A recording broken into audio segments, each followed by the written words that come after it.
بسم اللہ الرحمن الرحیم۔ یونیورسٹی میں ایک دن ایک دوست غیر حاضر رہے۔ اگلے روز جب ان سے پوچھا گیا کہ کل کیوں نہیں آئے تو ان کا ایک ہی جواب بہت حیران کن اور کسی حد تک ناقابل یقین تھا۔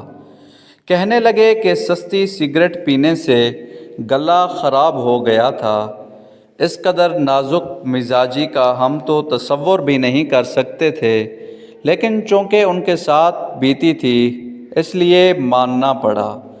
کچھ سال گزرے ہوں گے کہ انہی دوست کا انجینئرنگ کے بعد فوج کے پی ایم میں شارٹ کورس میں داخلہ ہو گیا۔ کوئی 4 ماہ کے بعد چھٹی ملی اور گھر والوں سے ملنے آئے تو ہم بہت سے سابق ہم جماعت بھی ملنے پہنچ گئے۔ کہنے لگے کہ ایک سینئر نے سحری کے وقت 3 بجے بلا لیا۔ میں گیا تو حکم ملا کہ پانی کی بالٹی بھر کر لاؤ۔ جب بالٹی لائی گئی تو حکم ملا کہ اپنے اوپر انڈیل لو۔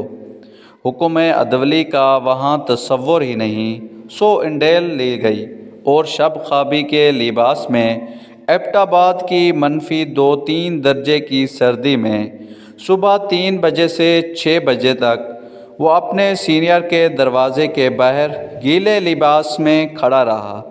تو پوچھا کہ اب اس قدر سختی برداشت کر لی اور بیمار نہیں ہوئے؟ تب تو سستا سگریٹ پینے سے گلا خراب ہو جاتا تھا۔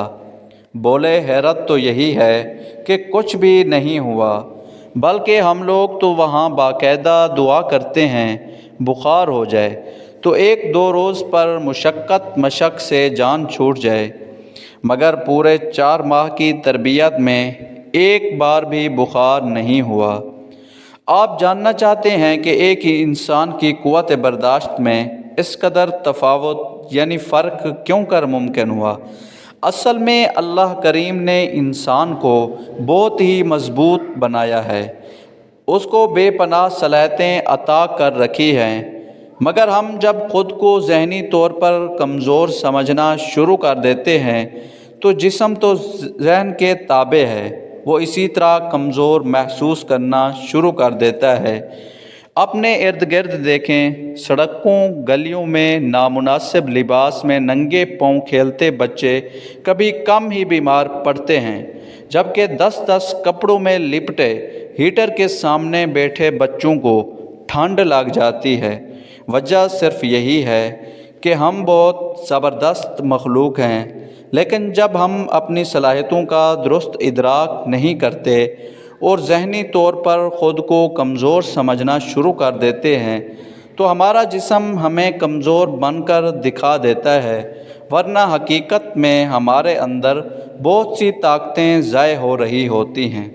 آپ بھی بہادر ہیں، آپ کے اندر بھی بے پناہ صلاحیتیں موجود ہیں، آپ جو چاہیں کر سکتے ہیں، ہر طرح کے حالات سے لڑ سکتے ہیں، بس ہمت کریں، کچھ بھی نہیں بگڑا، اٹھیں اور اپنی دنیا پر حکومت کریں۔ ایک زبردست مستقبل آپ کا منتظر ہے۔